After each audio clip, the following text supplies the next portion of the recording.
Hello, everyone. This is the Archfiend.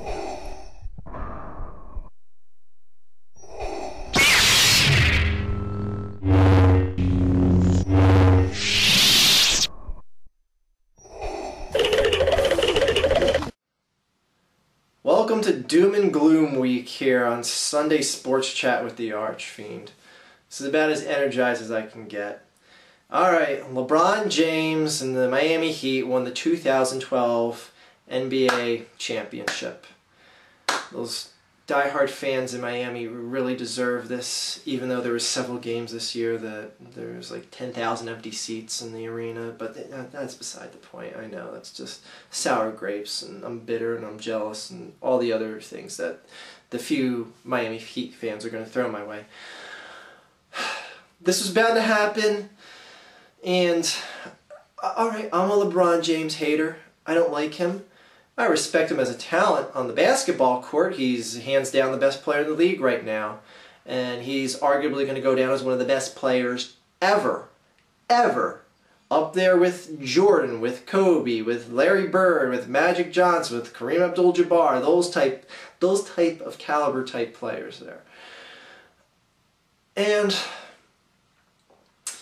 I think one of the things that bugs me the most about this is this whole thing, this whole dichotomy of can LeBron do it, and him versus everyone, and him, choking in the clutch and all that, was what I felt was one of the most fascinating things in the NBA, and it's gone now.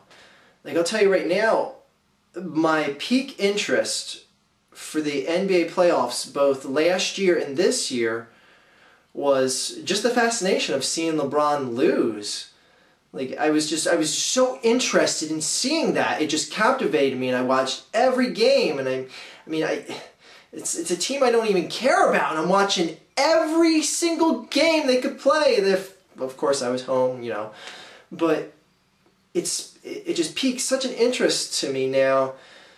Come this point next year, I won't even care.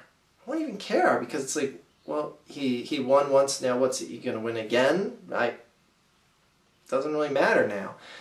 The interest is gone, and for those of you who don't understand why people don't like LeBron James, alright, let's set up the picture here. He was born and raised in Ohio. I do believe it was Akron, someone may correct me on that.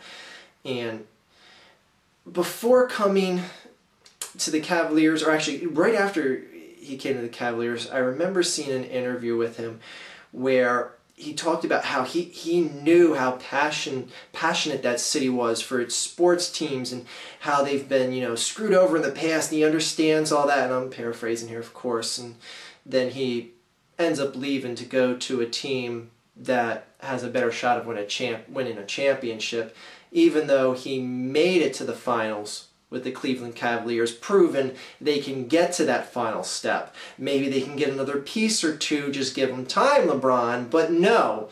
He left and took his talents to South Beach, as his proverbial words echoed through everyone's ears on that hour-long ESPN special, where he just decided to speak to the world and let him know that he is special, and his decision is just so prim and proper that he has to have that special to tell you guys about it. From that day on, I hated LeBron. I wished nothing but no success for him, because being born and raised in Philadelphia and following the sports teams here my entire life, I saw a lot of misery, and I saw a lot of fans get their hearts broken and all that stuff. And to see one of your, fellow homestay people come and be this potential savior. Cleveland is a town that hasn't won a championship, correct me if I'm wrong, since 1964 when the Browns won, but that was like a pre-Super Bowl era win, which I really don't count them as official, but that's just me. Anyway, LeBron left this town, and he goes and takes his town to South Beach, one of the biggest fair-weather city towns in America. And people in Cleveland were pissed, and I don't blame them. I mean, put yourself in the shoes of anyone in Cleveland. What do you think they feel like now? Seeing the guy that just, wanted to, help the Cavaliers make it to the finals and win the finals, go elsewhere, go to some fair weather sports town, and then just win there. Just turn his back on Cleveland, now he's winning somewhere else. I mean, Cleveland just can't catch a break. I feel bad for Cleveland. I mean, I'm going to root against them if they're playing my teams, but I feel bad for Cleveland. I mean, Cleveland, just to give you perspective, Cleveland is a town where the Cleveland Browns got relocated to Baltimore, and they became the Baltimore Ravens, and then just some few years later, the Ravens end up winning the Super Bowl. Like, could you imagine, like, say, a team like the Detroit Lions, a team that's never won a Super Bowl, or the Minnesota Vikings, two teams that have never won a Super Bowl, say they relocate to, I don't know, Los Angeles, and they become the new LA team, and then just 2 or 3 years later they win the Super Bowl after you've spent your entire life watching and following them. That's what Cleveland is, and that's why this stuff, it just sits in the pit of my stomach, and everything that LeBron is and everything that he did, including win this championship, just rubs me the wrong way. But the better team won, the most talent on the court won. Miami deserved to win that series. Oklahoma did not. Oklahoma City, did not. And I don't even want to just go into specifics. It's all well and done from earlier this week anyway, so no need to repeat the news that was on SportsCenter 4 days ago. So, yes, I am bitter about the whole LeBron thing. I'll be the first to tell you I'm bitter about that. I still hate him as a personal being, I almost said, just as a person in general for his decisions. He might be a swell guy, he might do a lot of things that are nice, but what he did to Cleveland, I'm sorry, it still rubs me the wrong way, and it always will. And now, him winning a title, it just dropped my interest in the game of basketball, because like I said, that was one of the biggest things I followed. I mean, maybe, I just don't like the game as much because my team, the Philadelphia 76ers, are a promising young team, but let's be realistic, they aren't winning anything of any importance in the near future. We're talking years down the road, and a lot of key players that would have to come here to, make this team a complete picture. But, LeBron, he's a champion, and nothing can ever change that. Though there is an asterisk on it because it was a strike-shortened season. Alright, not even knowing that makes me feel better. Jerry Sandusky. Well, he's guilty. He's guilty on, 15 some odd counts of child endangerment and molestation, all that other good shit. We pretty much knew he was going to be guilty. You pretty much know a person's going to be guilty if your own defense team doesn't even put you on the stand. They didn't even want him on the stand. I don't blame him. After that interview he had with Bob Costas, he basically just comes off just sticking his foot in his mouth with pretty much everything he says. So, he's found guilty. They're going to sentence him later on down the road. Now, one of the main reasons why I want to talk about this, and it's being thrown in my sports video because, let's face it, he's biggest linked to being the offensive coordinator for the Penn State Nittany Lions. Or was it defensive? I'm sorry, I don't follow college football. Sue me. What people need to realize is things are going to get pretty bad for Penn State from here on out.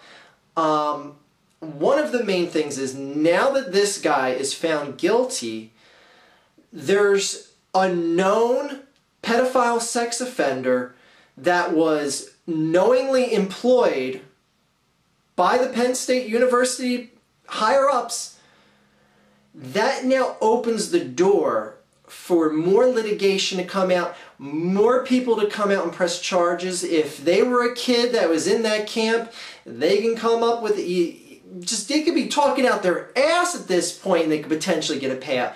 What I'm saying is, every single person that was in any way done wrong by Jerry Sandusky now has the legal right to take this to civil court and get punitive damages against Penn State University itself, not Jerry Sandusky.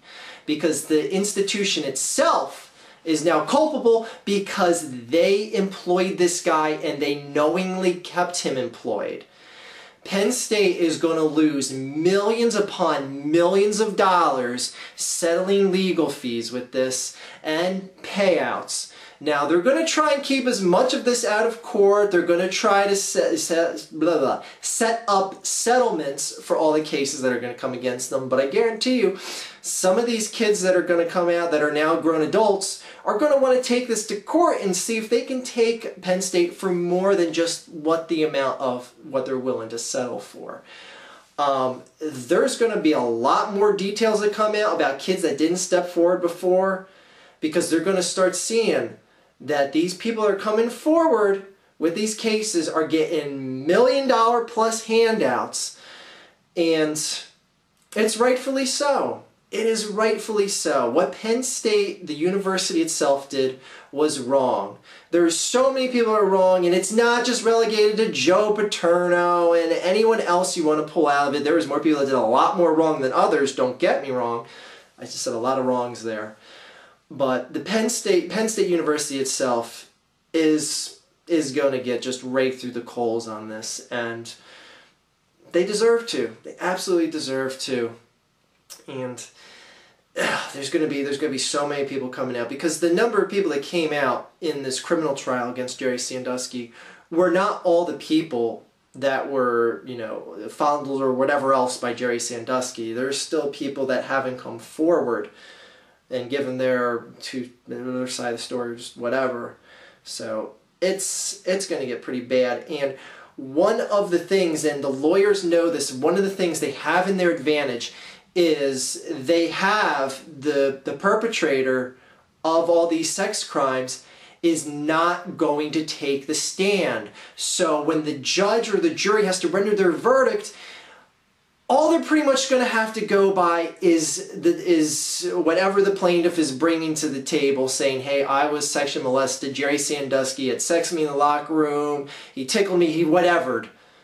That's all they're going to have to go by. So it's an easy payday, for lack of a better term, for all these lawyers that are going to represent the clients of the people that were sexually assaulted by Jerry Sandusky. So I don't know why that's not getting talked about too much. Like, the whole thing of Jerry Sandusky and him going to jail and getting locked up seems to be the prime focus, when Penn State University is going to be in a deep financial rut because of this. And just, you know, mark my words, see where we're at a year down the road here when some of these cases end up getting settled.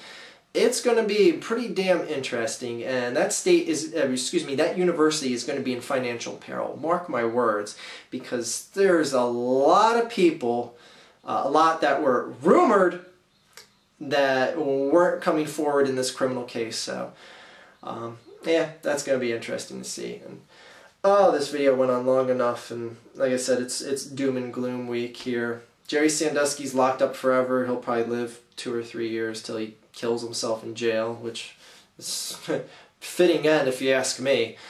And LeBron is a champion. I was talking to Dave the Useless the other day, and he said that the Miami championship ring should just be a big asterisk. It should be just like diamonds in the shape of an asterisk. That'd be pretty cool if it was, but it won't. And LeBron's gonna have a parade in front of however many people decide to show up in South Beach. Actually, they already had the parade. What am I saying? Take care, everyone. Have a great day. And where's football season? It can't come soon enough. Oh, I'm not going to be doing this show next week, so if you're wondering why there's no sports chat with Archfiend next Sunday, it's because, well, I don't want to tell you why, but I won't be able to make a video because I won't be in a state of making videos, okay? That is all.